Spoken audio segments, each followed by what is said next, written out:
എല്ലാവർക്കും പുതിയൊരു ക്ലാസ്സിലേക്ക് സ്വാഗതം. നമ്മൾ സെക്രട്ടേറിയറ്റ് അസിസ്റ്റൻ്റ് മെയിൻസ് എക്സാമിന് വേണ്ടിയിട്ട് മൊഡ്യൂൾ 3-ലെ കോൺസ്റ്റിറ്റ്യൂഷണൽ സ്ട്രക്ചറിൻ്റെ 12 മാർക്കിനുള്ള ഒരു സെക്ഷനിലുള്ള MCQ ചോദ്യങ്ങളാണ് ഈ ക്ലാസ്സിൽ പഠിക്കാൻ പോകുന്നത്. അപ്പോൾ ചോദ്യങ്ങളിലേക്ക് പോവാം. ഒന്നാമത്തത് salient feature of the Indian constitution. Salient feature of the Indian കോൺസ്റ്റിറ്റ്യൂഷനിൽ നിന്നുള്ള ചോദ്യങ്ങളാണ് ആദ്യമായിട്ട് നോക്കുന്നത്. അപ്പോൾ ഫസ്റ്റ് ക്വസ്റ്റ്യൻ ഇതാണ്: which of the following is not a salient feature of the Indian constitution. Indian കോൺസ്റ്റിറ്റ്യൂഷൻ്റെ സേലിയൻ ഫീച്ചർ അല്ലാത്ത ഏതാണ്? Single citizenship, supremacy of the parliament, fundamental right, independent judiciary. ഇതിൽ ഏതാണ് കോൺസ്റ്റിറ്റ്യൂഷൻ്റെ സേലിയൻ ഫീച്ചർ അല്ലാത്തത്? ആൻസർ ഓപ്ഷൻ ബി ആണ്, supremacy of the parliament എന്നതാണ് ശരി ഉത്തരം. അതിനുള്ള എക്സ്പ്ലനേഷൻ ഇതാണ്: India has a constitutional supremacy. ഇന്ത്യക്കൊരു കോൺസ്റ്റിറ്റ്യൂഷണൽ സുപ്രീമസിയാണ് ഉള്ളത്, പാർലമെൻ്ററി സുപ്രീമസി അല്ല. Parliament is bound by the constitution. അപ്പോൾ ഇന്ത്യയുടെ പരമോന്നത സ്ഥാനമുള്ളത് പാർലമെൻറ്റിനല്ല. എന്തിനാണുള്ളത്? കോൺസ്റ്റിറ്റ്യൂഷനാണ് പരമോന്നത സ്ഥാനം ഇന്ത്യക്ക് ഉള്ളത് എന്ന കാര്യം നമ്മൾ മനസ്സിലാക്കിയിരിക്കുക. അടുത്തത് പ്രിയാമ്പിളുമായിട്ട് ബന്ധപ്പെട്ടുള്ള സെക്ഷനിൽ നിന്നുള്ള ചോദ്യമാണ്. ചോദ്യം നോക്കാം. Which of the following words were added to the preamble by the 42nd amendment. 42ാമത്തെ അമെൻമെൻറ്റ് പ്രകാരം ഏത് വാക്കുകളാണ് ആഡ് ചെയ്തത്? Options: sovereign and socialist, democratic and republic, socialist and secular, justice and liberty. അപ്പോൾ ആൻസർ എന്താണ്? 42ാമത്തെ ഭേദഗതി പ്രകാരം ആഡ് ചെയ്ത വാക്കുകളാണ് 42ാമത്തെ അമെൻമെൻറ്റ് വഴി ആഡ് ചെയ്തിട്ടുള്ളത്. സോഷ്യലിസ്റ്റും സെക്യുലറും വേർഡ്സാണ്. അപ്പോൾ നോക്കാം. 42ാമത്തെ അമെൻമെൻറ്റ് ഏത് വർഷമാണ്? 1976-ലാണ്. Added socialist, secular and integrity. ഈ 3 വാക്കുകളുമാണ് 42ാമത്തെ അമെൻമെൻറ്റ് 1976-ലെ അമെൻമെൻറ്റ് പ്രകാരം പ്രിയാമ്പിളിലേക്ക് ആഡ് ചെയ്തിട്ടുള്ളത്. അപ്പോൾ അടുത്ത ചോദ്യം നമുക്ക് നോക്കാം. അടുത്തത് ഫണ്ടമെൻ്റൽ റൈറ്റിൽ നിന്നുള്ള ചോദ്യമാണ്. അതിൻ്റെ മീനിങ്ങും ലിമിറ്റേഷൻസും ആണ് ഈ സെക്ഷനിൽ നമുക്ക് പഠിക്കാനുള്ളത്. അപ്പോൾ ആദ്യത്തെ ആ സെക്ഷനിലെ ചോദ്യം: which article guarantees the right to equality. Right to equality guarantee ചെയ്യുന്ന ആർട്ടിക്കിൾസ് ഏതൊക്കെയാണ്? ആർട്ടിക്കിൾ 14, 18 ആണോ, 19, 22 ആണോ, 25, 28 ആണോ, 32 ആണോ? റൈറ്റ് ടു ഇക്വാലിറ്റി ഗ്യാരണ്ടി ചെയ്യുന്നത് ഏത് ആർട്ടിക്കിളാണ്? ആൻസർ ഓപ്ഷൻ എ ആണ് കേട്ടോ. 14 മുതൽ 18 വരെയാണ്. Article 14 to 18 cover right to equality. Rights are subjected to reasonable restrictions. അപ്പോൾ ആർട്ടിക്കിൾ ഏതാണ്? 14 മുതൽ 18 വരെയാണ് റൈറ്റ് ടു ഇക്വാലിറ്റിയെ മെൻഷൻ ചെയ്യുന്ന ആർട്ടിക്കിളുകൾ. അത് പഠിച്ചു വെക്കുക. അടുത്ത ചോദ്യം വന്നിരിക്കുന്നത് directive principles of state policy എന്ന് പറയുന്ന സെക്ഷനിൽ നിന്നാണ്. അപ്പം ഡയറക്റ്റീവ് പ്രിൻസിപ്പിൾസിൻ്റെ പ്രത്യേകത എന്താണ്? Justiciable, enforceable by court, not justiciable, equal to fundamental right. അപ്പോൾ എന്താണ് ഡയറക്റ്റീവ് പ്രിൻസിപ്പിളിൻ്റെ പ്രത്യേകത? എന്താണ് ഡയറക്റ്റീവ് പ്രിൻസിപ്പിളിൻ്റെ പ്രത്യേകത? അതെന്താണ്? നോൺ ജസ്റ്റീഷ്യബിൾ ആണ് അല്ലേ? ജസ്റ്റീഷ്യബിൾ അല്ല. ഡയറക്റ്റീവ് പ്രിൻസിപ്പിൾസ് ജസ്റ്റീഷ്യബിൾ അല്ല. അപ്പോൾ ഓപ്ഷൻ സി ആണ് ശരി ഉത്തരമായിട്ട് വരേണ്ടത്. DPSPs are non justiciable, that is not enforceable by the court. കോടതി വഴി നമുക്ക് എൻഫോഴ്സ് ചെയ്യാൻ പറ്റില്ല DPSPനെ. But are fundamental to the governance. നല്ല ഗവേണൻസിന് വേണ്ടിയിട്ടാണ് DPSP എൻഫോഴ്സ് ചെയ്തിരിക്കുന്നത്. ഓക്കെ, നെക്സ്റ്റ് ചോദ്യം ഫണ്ടമെൻ്റൽ ഡ്യൂട്ടീസും അതിൻ്റെ എൻഫോഴ്സ്മെൻറ്റിൽ നിന്നുള്ള ചോദ്യങ്ങളാണ്. Which article mention fundamental duties. താഴെ പറയുന്നവയിൽ ഏതാണ് ഫണ്ടമെൻ്റൽ ഡ്യൂട്ടീസിനെ മെൻഷൻ ചെയ്യുന്നത്? ആർട്ടിക്കിൾ 32 ആണോ, 51A ആണോ, 21A ആണോ, 36 ആണോ? അപ്പോൾ ഏതാണ് ആൻസർ? ഫണ്ടമെൻ്റൽ ഡ്യൂട്ടിയെ പറയുന്നത് ആർട്ടിക്കിൾ ഏതാണ്? ഫണ്ടമെൻ്റൽ ഡ്യൂട്ടിയുടെ ആർട്ടിക്കിളാണ് 51A. Fundamental duties are mention in the article 51A added by the 42nd amendment. 42ാമത്തെ അമെൻമെൻറ്റ് വഴിയാണ് 51A എന്ന് പറയുന്ന ആർട്ടിക്കിൾ ആഡ് ചെയ്തിരിക്കുന്നത് എന്താണ്? ഫണ്ടമെൻ്റൽ ഡ്യൂട്ടീസാണ് അത്. ഓക്കെ, അടുത്ത ചോദ്യം. Union executive president and vice president. Union എക്സിക്യൂട്ടീവിൽ നിന്നും നമുക്ക് പഠിക്കാനുള്ള പ്രസിഡൻറ്റിനെയും അതുപോലെ വൈസ് പ്രസിഡൻറ്റുമാണ് അവിടെ ഇമ്പോർട്ടൻ്റ് ആയിട്ട് വരുന്നത്. അപ്പോൾ അതിൽ നിന്നുള്ളൊരു ചോദ്യമാണ്. President of India is elected by. എങ്ങനെയാണ് ഇന്ത്യൻ പ്രസിഡൻറ്റിനെ തിരഞ്ഞെടുക്കുന്നത്? ഓപ്ഷൻസ് നോക്കാം. ഡയറക്റ്റ് ഇലക്ഷൻ ആണോ, പാർലമെൻറ്റ് ഒള്ളി ആണോ, ഇലക്ടറൽ കോളേജ് ആണോ, പ്രൈം മിനിസ്റ്റർ ആണോ തിരഞ്ഞെടുക്കുന്നത്? എങ്ങനെയാണ് ഇന്ത്യൻ പ്രസിഡൻറ്റിനെ തിരഞ്ഞെടുക്കുന്നത്? ആൻസർ, ഒരു ഇലക്ടറൽ കോളേജ് രൂപീകരിച്ച് അവരാണ് ഇന്ത്യയുടെ പ്രസിഡൻറ്റിനെ സെലക്ട് ചെയ്യുന്നത്. Okay, the president is elected by an electoral college consisting of elected MPs and MLAs. അപ്പോൾ ആരൊക്കെ ഉണ്ട് അതിനകത്ത്? ഇലക്ടറൽ കോളേജിലുള്ളത് MPs ഉണ്ട്, അതുപോലെ MLAs ഉണ്ട്. ഈ രണ്ട് കൂട്ടരുമാണ് ഇന്ത്യൻ പ്രസിഡൻറ്റിനെ തിരഞ്ഞെടുക്കുന്നത്. ഓക്കെ, നെക്സ്റ്റ് ചോദ്യം നോക്കാം. The vice president is the ex officio chairman of. Vice president is the ex officio chairman of. Vice president, ഇന്ത്യയുടെ വൈസ് പ്രസിഡൻറ്റ് എന്തിൻ്റെ എക്സ് ഒഫീഷ്യോ ചെയർമാനാണ്? Lok Sabha, planning commission, Rajya Sabha, NITI Aayog. അപ്പോൾ വൈസ് പ്രസിഡൻറ്റ് രാജ്യസഭയുടെയാണ്. ഇന്ത്യയുടെ അപ്പർ ഹൗസാണ് രാജ്യസഭ. അതിൻ്റെ എക്സ് ഒഫീഷ്യോ ചെയർമാനാണ് വൈസ് പ്രസിഡൻ്റ് എന്ന് പറയുന്നത്. Okay, vice president is the ex officio chairman of Rajya Sabha. വളരെ ഇമ്പോർട്ടൻ്റ് ആയിട്ടുള്ള ഒരു പോയിൻ്റാണ്. Vice president is the ex officio chairman of the Rajya Sabha എന്നുള്ളത് നിങ്ങൾ പഠിച്ചു വയ്ക്കുക. ഓക്കെ, അടുത്തത് പ്രൈം മിനിസ്റ്ററും കൗൺസിൽ ഓഫ് മിനിസ്റ്റേഴ്സും. അടുത്ത പ്രസിഡൻറ്റും വൈസ് പ്രസിഡൻറ്റും കഴിഞ്ഞാൽ അടുത്ത ഇമ്പോർട്ടൻറ്റ് സെക്ഷനാണ് പ്രൈം മിനിസ്റ്ററും കൗൺസിൽ ഓഫ് മിനിസ്റ്റേഴ്സും. ആ സെക്ഷനിൽ നിന്നുള്ള ചോദ്യം നോക്കാം. Who is the real executive authority of India. ഇന്ത്യയുടെ ശരിക്കും ഉള്ള എക്സിക്യൂട്ടീവ് അതോറിറ്റി ആരാണ്? പ്രസിഡൻ്റ് ആണോ, ചീഫ് ജസ്റ്റിസ് ആണോ, പ്രൈം മിനിസ്റ്റർ ആണോ, സ്പീക്കർ ആണോ? ഇന്ത്യയിൽ ശരിക്കും എക്സിക്യൂട്ടീവ് അതോറിറ്റി പവർ ഉള്ളത് ആർക്കാണ്? പ്രൈം മിനിസ്റ്ററിനാണ് അല്ലേ. റിയൽ എക്സിക്യൂട്ടീവ് അതോറിറ്റി ആരാണ്? പ്രൈം മിനിസ്റ്ററാണ്. ഓപ്ഷൻ സി ആണ്. The prime minister head the government and exercises real executive power. ശരിക്കും ഇന്ത്യയുടെ പവർഫുള്ളായിട്ടുള്ള ആളാരാണ്? പ്രൈം മിനിസ്റ്ററാണ്. അടുത്തത് യൂണിയൻ ലെജിസ്ലേറ്ററിൽ നിന്നുള്ള ചോദ്യങ്ങളാണ് നമ്മൾ പഠിക്കുന്നത്. യൂണിയൻ ലെജിസ്ലേറ്റർ രാജ്യസഭയും ലോക്സഭയും. വളരെ ഇമ്പോർട്ടൻ്റ് ആയിട്ടുള്ള ഒരു ടോപ്പിക്കാണ് രാജ്യസഭയും ലോക്സഭയും. അപ്പോൾ അതിൽ നിന്നുള്ള ഒരു ചോദ്യം നോക്കാം. What is the maximum strength of the Lok Sabha. ലോക്സഭയുടെ മാക്സിമം സ്ട്രെങ്ത്, നിലവിലുള്ള സ്ട്രെങ്ത് അല്ല, മാക്സിമം സ്ട്രെങ്ത് ആണ് ചോദിക്കുന്നത്. 500, 552, 200, 545. അപ്പോൾ ഇതിൻ്റെ ആൻസർ ഏതാണ്? 552 മാക്സിമം സ്ട്രെങ്ത് ഓഫ് ദി ലോക്സഭയായിട്ട് വരുന്നത്. അത് ഏത് ആർട്ടിക്കിളിലാണ് പറയുന്നത്? ആർട്ടിക്കിൾ 81 പറയുന്നത് maximum strength of the Lok Sabha 552 ആണെന്ന് ആർട്ടിക്കിൾ 81 പറയുന്നത്. അടുത്ത ചോദ്യം, രാജ്യസഭ രാജ്യസഭ എന്ന് പറയുന്നത് എന്താണ്? പെർമനൻറ്റ് ഹൗസ് ആണോ, ടെമ്പററി ഹൗസ് ആണോ, ഡിസോൾഡ് എവരി 6 years ആണോ, not part of the parliament ആണോ?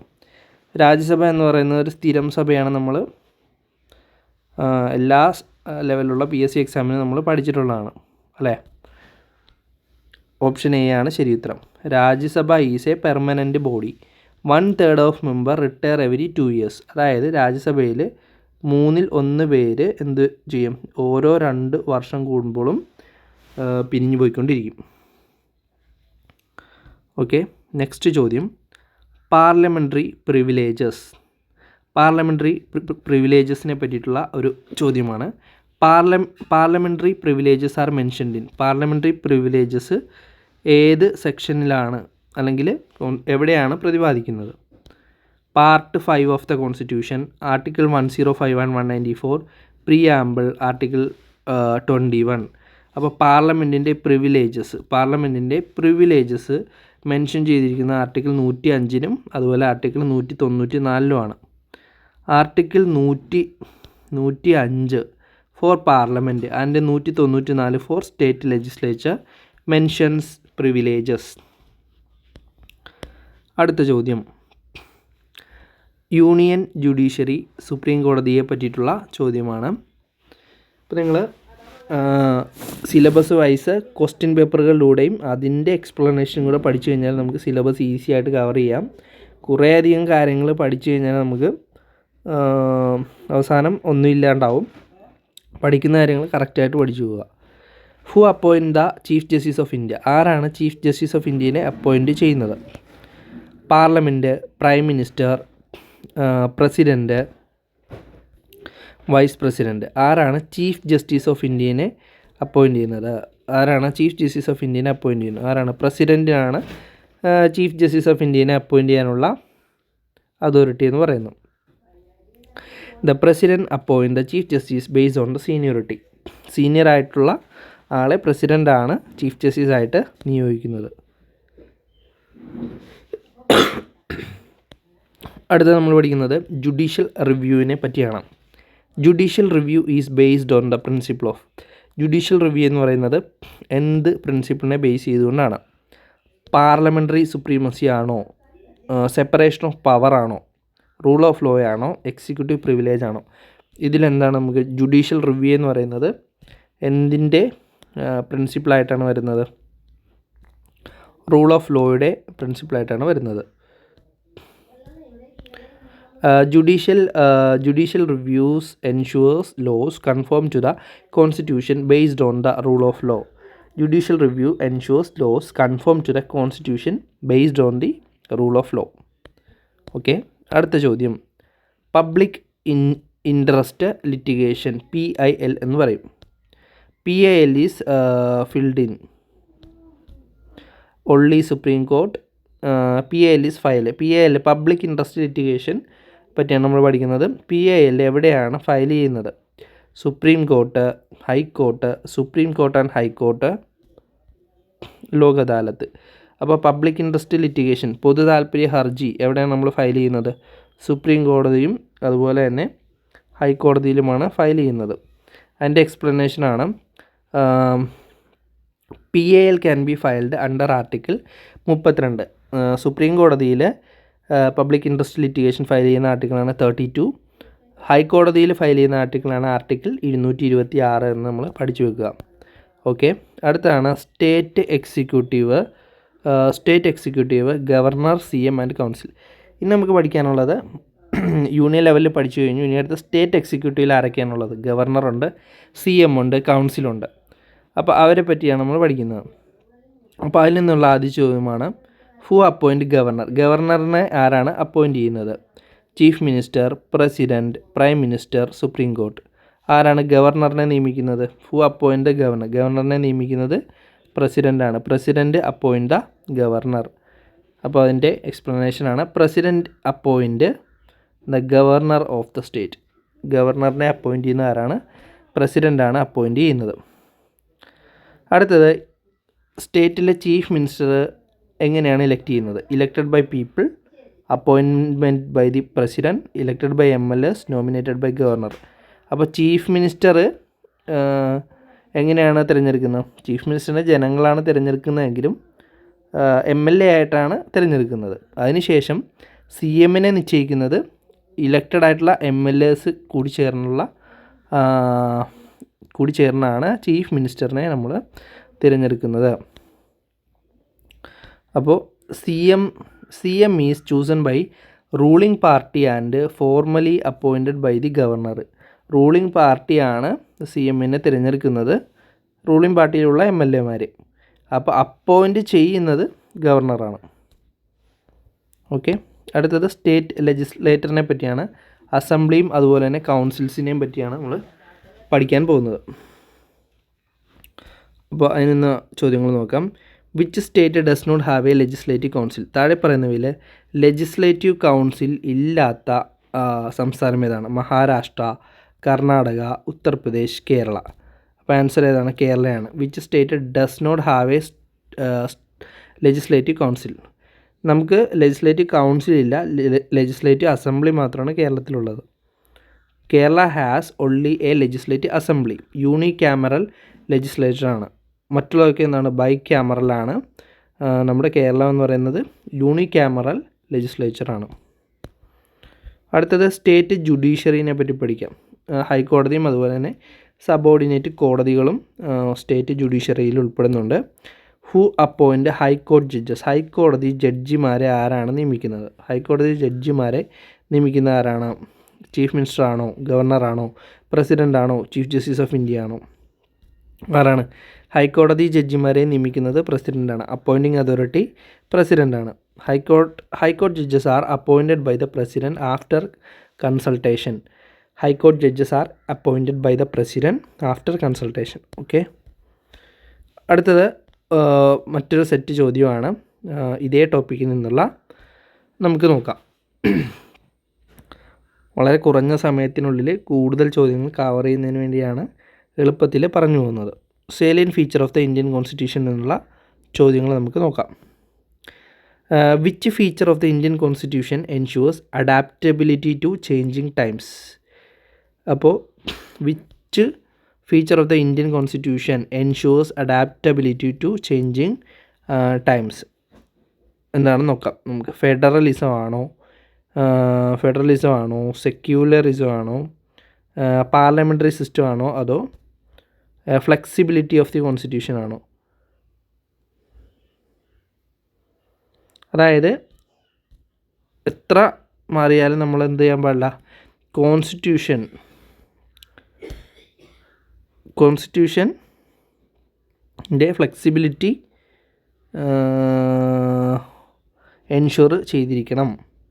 അതിൻ്റെ ബേസിക് സ്ട്രക്ചറിന് ഒരിക്കലും മാറ്റം വരാൻ പാടുള്ളതല്ല. The Constitution has both rigid and flexible features, enabling it to adapt over time through amendments. Amendment ചെയ്യാം, പക്ഷേ നമുക്ക് എന്ത് ചെയ്യാൻ പാടില്ല? ബേസിക് സ്ട്രക്ചറിനെ നമ്മൾ അമെൻഡ് ചെയ്യാൻ പാടില്ല. ഓക്കെ, അപ്പോൾ നമുക്ക് അടുത്ത ചോദ്യത്തിലേക്ക് പോകാം. പ്രിയാമ്പിൾ ഓഫ് ദ കോൺസ്റ്റിറ്റ്യൂഷൻ എന്നുള്ള ചോദ്യമാണ്. Preamble of the constitution. Preamble of the India declare country as. അപ്പോൾ പ്രിയാമ്പിൾ ഇന്ത്യനെ എന്തായിട്ടാണ് പറയുന്നത്? Sovereign secular kingdom, democratic socialist state, sovereign socialist secular democratic republic, federal republic. അപ്പോൾ എന്താണ് പറയുന്നത്? ഇന്ത്യ ഒരു sovereign socialist secular democratic republic എന്നാണ് preamble പറയുന്നത്. The preamble declares India as a sovereign socialist secular democratic republic. Preamble declare India as a sovereign socialist secular democratic republic. Okay, അടുത്ത ചോദ്യം. Fundamental right, meaning and limitations എന്ന് പറയുന്ന സെക്ഷനിൽ നിന്നുള്ള ചോദ്യമാണ്. Fundamental right can be suspended. Fundamental right എപ്പോഴാണ് suspend ചെയ്യാൻ പറ്റുന്നത്? Any time by the prime minister. എപ്പോൾ വേണമെങ്കിലും പ്രൈം മിനിസ്റ്ററിനെ സസ്പെൻഡ് ചെയ്യാം. ഡ്യൂറിങ് എ നാഷണൽ എമർജൻസി സമയത്ത് ബൈ ദ സുപ്രീം കോടതിക്ക്, by the president without reason. അപ്പോൾ ഏത് സമയത്ത് മാത്രമേ നമുക്ക് ഫണ്ടമെൻ്റൽ റൈറ്റ് സസ്പെൻഡ് ചെയ്യാൻ പറ്റത്തുള്ളൂ? ഇന്ത്യയിൽ ഒരു നാഷണൽ എമർജൻസി ഉണ്ടായാൽ മാത്രമേ ഫണ്ടമെൻ്റൽ റൈറ്റ് നമുക്ക് സസ്പെൻഡ് ചെയ്യാൻ പറ്റത്തുള്ളൂ. During national emergency article 352 certain rights under article 19 can be suspended. Article 19 പറയുന്ന ചില ഫണ്ടമെൻ്റൽ റൈറ്റുകൾ നാഷണൽ എമർജൻസി 352 വരുന്ന സമയത്ത് നമുക്ക് സസ്പെൻഡ് ചെയ്യാൻ വേണ്ടിയിട്ട് കഴിയുന്നതാണ്. അടുത്തത് directive principle of the state പോളിസിനെ പറ്റിയിട്ടാണ് നമ്മൾ പഠിക്കാൻ പോകുന്നത്. Which part of the constitution deal with DPSP? ഏത് പാർട്ടിലാണ് DPSPനെ പറ്റിയിട്ട് പറയുന്നത്? ഡയറക്റ്റീവ് പ്രിൻസിപ്പിൾ ഓഫ് സ്റ്റേറ്റ് പോളിസിനെ പറ്റി പറയുന്ന പാർട്ട് 4 അപ്പോൾ directive principle DPSPs are covered under the article part 4 article 36 മുതൽ 51 വരെയാണ്. 36 to 51 വരെയാണ് എന്ത് DPSPനെ പറ്റിയിട്ട് നമ്മൾ പഠിക്കുന്നത്. ഓക്കെ, അടുത്താണ് ഫണ്ടമെൻ്റൽ ഡ്യൂട്ടീസിനെ പറ്റി പഠിക്കാം. Fundamental duties were inspired by the constitution of India. ഏത് കോൺസ്റ്റിറ്റ്യൂഷനിൽ നിന്നാണ് ഫണ്ടമെൻ്റൽ ഡ്യൂട്ടീസ് ഇൻസ്പയർ ചെയ്തിട്ടുള്ളത്? USA, USSR, UK, Canada. Answer ഏതാണ്? USSR ആണ് അല്ലേ. Fundamental duties were inspired by the USSR constitution and added by the 42nd amendment. 42ാമത്തെ amendment പ്രകാരമാണ് ഇത് ആഡ് ചെയ്തിട്ടുള്ളത്. ഓക്കെ, അടുത്ത ചോദ്യം. Union executive, president and vice പ്രസിഡൻറ്റിനെ പറ്റിയിട്ടാണ് നമ്മൾ പഠിക്കുന്നത്. പ്രസിഡൻറ്റിനെ വൈസ് പ്രസിഡൻറ്റിനെ പറ്റിയുള്ള ചോദ്യം. The minimum age to become the president of India. ഇന്ത്യയിൽ പ്രസിഡൻ്റ് ആവാൻ വേണ്ടിയിട്ട് എത്ര വയസ്സ് പൂർത്തിയായിരിക്കണം? 25, 30, 35, 40. എത്ര വയസ്സ് മിനിമം ഉണ്ടായിരിക്കണം? 35 വയസ്സെങ്കിലും ഉണ്ടായിരിക്കണം. Explanation. Article 58 state that minimum age to be elected for the president is 35 years age.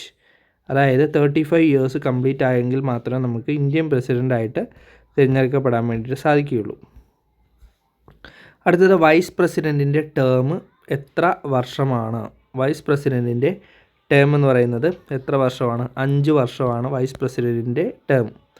The vice president like the president. Vice പ്രസിഡൻറ്റിനും പ്രസിഡൻറ്റിനും ഒരേ കാലാവധിയാണ്, 5 വർഷമാണ് വൈസ് പ്രസിഡൻറ്റിനും പ്രസിഡൻറ്റിനും ഉള്ളത്. അടുത്തത് പ്രൈം മിനിസ്റ്ററും കൗൺസിൽ ഓഫ് മിനിസ്റ്റേഴ്സിൽ നിന്നുള്ള ചോദ്യമാണ്. Prime minister is appointed under the article. Prime മിനിസ്റ്ററിനെ നമ്മൾ അപ്പോയിൻറ്റ് ചെയ്യുന്നത് ഏത് ആർട്ടിക്കിൾ പ്രകാരമാണ്? 74, 75, 76, 80. ആൻസർ ഏതാണ്? ഓപ്ഷൻ ബി ആണ്. ആർട്ടിക്കിൾ 75 പ്രകാരമാണ് PM-നെ നമ്മൾ അപ്പോയിൻറ്റ് ചെയ്യുന്നത്, പ്രൈം മിനിസ്റ്ററിനെ അപ്പോയിൻറ്റ് ചെയ്യുന്നത്. Article 75 state that the prime minister is appointed by the president. Okay, അടുത്ത ചോദ്യം. യൂണിയൻ ലെജിസ്ലേച്ചർ, ലോക്സഭയും രാജ്യസഭയും പറ്റിയുള്ള ചോദ്യമാണ്. Money bill can be introduce only in. Money bill എവിടെ മാത്രമാണ് നമുക്ക് സമർപ്പിക്കാൻ പറ്റുന്നത്? Money bill can be introduce only in the Lok Sabha. Money bill introduce ചെയ്യാൻ പറ്റുന്നത് ലോക്സഭയിൽ മാത്രം ആണ്. Only the Lok Sabha can introduce money bill. Article 110 മണി ബിൽസിനെ പറ്റിയിട്ട് പറയുന്നത്. അടുത്തത്, what is the term of the Lok Sabha? Term of the Lok Sabha, ലോക്സഭയുടെ കാലാവധി എത്രയാണ്? ലോക്സഭയുടെ കാലാവധി 5 വർഷം ആണ്. The Lok Sabha has a term of 5 years unless dissolved earlier. എന്തെങ്കിലും കാരണവശാൽ പിരിച്ചു വിട്ടില്ലെങ്കിൽ 5 വർഷം വരെ തുടരാൻ വേണ്ടിയിട്ട് ലോക്സഭയ്ക്ക് കഴിയും.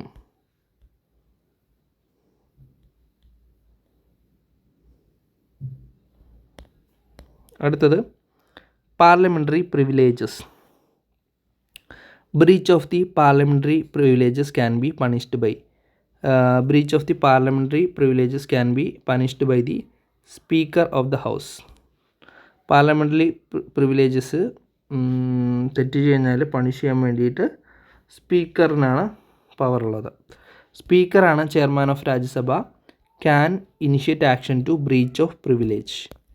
ഓക്കെ, അടുത്തത് യൂണിയൻ ജുഡീഷ്യറിനെ പറ്റിയുള്ള ചോദ്യമാണ്. സുപ്രീം കോടതിയെ പറ്റി ചോദ്യം. Supreme court has original jurisdiction in appeals from lower court, dispute between centre and state, civil matters only, election dispute. അതായത് സെൻറ്ററും സ്റ്റേറ്റും തമ്മിൽ എന്തെങ്കിലും ഒരു ഡിസ്പ്യൂട്ട് ഉണ്ടെങ്കിൽ അതിനുള്ള തീരുമാനമെടുക്കാൻ വേണ്ടിയിട്ട് സുപ്രീം കോടതിക്ക് അധികാരമുണ്ട്. Supreme court has original jurisdiction in dispute between union and state under the article 131. അടുത്ത ജുഡീഷ്യൽ റിവ്യൂ ആണ്. Judicial review is mentioned in which article? ഏത് ആർട്ടിക്കിളാണ് ജുഡീഷ്യൽ റിവ്യൂവിനെ പറ്റി പറയുന്നത്? ആർട്ടിക്കിൾ 13. ആർട്ടിക്കിൾ 13 ജുഡീഷ്യൽ റിവ്യൂവിനെ പറ്റിയിട്ട് പറയുന്നത് article 13. Article 13(2) state that law inconsistent with the fundamental right are void, forming the basis of the judicial review. അപ്പോൾ 13(2) judicial റിവ്യൂവിനെ പറ്റിയിട്ട് വ്യക്തമായിട്ട് പറയുന്നു. അടുത്തത് പബ്ലിക് ഇൻട്രസ്റ്റ് ലിറ്റിഗേഷനാണ്, PIL ആണ്. Who can file A PIL? ആർക്കാണ് ഒരു പബ്ലിക് ഇൻട്രസ്റ്റ് ലിറ്റിഗേഷൻ ഫയൽ ചെയ്യാൻ വേണ്ടിയിട്ട് സാധിക്കുന്നത്? only the aggrieved person, any citizen on behalf of a group. ആർക്കും ഒരു ഗ്രൂപ്പിനെ പ്രതിദാനം ചെയ്തുകൊണ്ട് പബ്ലിക് ഇൻട്രസ്റ്റ് ലിറ്റിഗേഷൻ ഫയൽ ചെയ്യാൻ പറ്റും. Any public spirited person can file A PIL on behalf of others. അടുത്തത് സ്റ്റേറ്റ് എക്സിക്യൂട്ടീവ് ആണ്, ഗവർണർ, CM ആൻഡ് കൗൺസിൽ. അടുത്തത് ഗവർണറിൻ്റെ എത്ര വർഷമാണ് ടേം എന്നാണ്. ഗവർണറിൻ്റെ ടേം എന്ന് പറയുന്നത് എന്താണ്, at the pleasure of the president. പ്രസിഡൻറ്റിൻ്റെ പ്ലഷറിനനുസരിച്ചിട്ടാണ് ഗവർണറുടെ ടേം. ഒരു കൃത്യമായിട്ടുള്ള കണക്ക് കോൺസ്റ്റിറ്റ്യൂഷനിൽ എവിടെയും പറയുന്നില്ല. Governor hold the office during the pleasure of the president എന്നാണ് ആർട്ടിക്കിൾ 156 പറയുന്നത്. ഇത്ര വർഷത്തേക്കെന്ന് പറയുന്നില്ല. Which article deal with chief minister. Chief മിനിസ്റ്ററിനെ പറ്റിയിട്ട് ഡീൽ ചെയ്യുന്ന ആർട്ടിക്കിൾ ഏതാണ്. Which article deal with chief minister.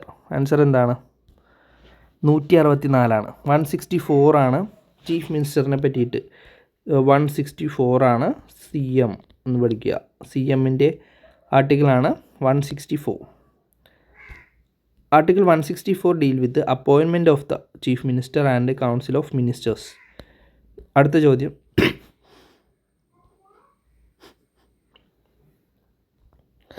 State ലെജിസ്ലേറ്ററും അസംബ്ലിയും കൗൺസിലിനെയും പറ്റിയാണ് നമ്മൾ അടുത്തായിട്ട് പഠിക്കുന്നത്. അടുത്ത who nominate member to the state council. State കൗൺസിലേക്ക് മെമ്പേഴ്സിനെ നോമിനേറ്റ് ചെയ്യുന്നത് ആരാണ്. ഓപ്ഷൻസ് നോക്കാം. Governor, state assembly, president, prime minister. Nominate ചെയ്യുന്ന ആരാണ്, ഗവർണറാണ്. Who nominate member to the state legislative council. Legislative കൗൺസിലിലേക്ക് മെമ്പേഴ്സിനെ നോമിനേറ്റ് ചെയ്യുന്ന ആരാണ്, ഗവർണറാണ്.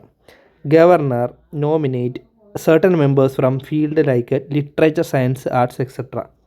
അത് സാഹിത്യം, സയൻസ്, അതുപോലെ ആർട്സ്, ഇതിലൊക്കെ ഉള്ള വ്യക്തികളെ ഗവർണർ സ്റ്റേറ്റ് കൗൺസിലിലേക്ക് നോമിനേറ്റ് ചെയ്യും. Legislative കൗൺസിലേക്ക്. Legislative council can be created or abolished by.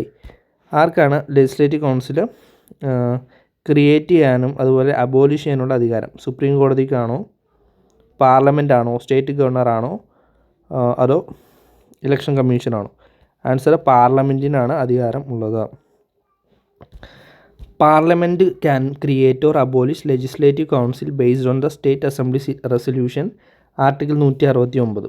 Article 169 പ്രകാരം ആണ് അധികാരം ഉള്ളത്. അടുത്ത സ്റ്റേറ്റ് ജുഡീഷ്യറിയാണ് high court and subordinate court. Who can transfer high court judges. High court ജഡ്ജസിന് ട്രാൻസ്ഫർ ചെയ്യാനുള്ള അധികാരം ആർക്കാണ്. Prime minister, chief justice of high court, president on recommendation of the chief justice of India, Lok Sabha speaker. Answer എന്താണ്, president on the recommendation of the chief justice of India. Who can transfer high court judges. ഹൈക്കോടതിന് ജഡ്ജിനെ transfer ചെയ്യാനുള്ള അധികാരം പ്രസിഡൻറ്റിനാണ്. Chief justice of ഇന്ത്യയുടെ recommendation ഉണ്ടെങ്കിൽ പ്രസിഡൻറ്റിന് ഹൈക്കോടതി ജഡ്ജിമാരെ transfer ചെയ്യാനുള്ള അധികാരം ഉണ്ട്. High court judges R transferred by the president on the recommendation of the CJI of India. അടുത്തത് lowest level of subordinate judiciary. Lowest level of the subordinate judiciary എന്താണ്. District കോടതിയാണോ, session കോടതിയാണോ, മജിസ്ട്രേറ്റ് കോടതിയാണോ, ന്യായ പഞ്ചായത്താണോ. ആൻസർ എന്താണ്, ന്യായ പഞ്ചായത്താണ്. Nyaya panchayat are the grass root level in the informal of judicial bodies in rural India. Okay, അപ്പോൾ നമ്മൾ സിലബസിൻ്റെ എല്ലാ സെക്ഷനുകളും കവർ ചെയ്തിട്ടുണ്ട്. MCQയിലൂടെ ടോപ്പിക്ക് പഠിക്കുക എന്നതായിരുന്നു നമ്മുടെ ലക്ഷ്യം. എല്ലാ പേപ്പർ 2ലുള്ള എല്ലാ ടോപ്പിക്കും ഇതുപോലെ തന്നെ ആയിരിക്കും നമ്മൾ കവർ ചെയ്യുന്നത്. നിങ്ങൾ ക്ലാസ്സുകൾ ഫോളോ ചെയ്യുക.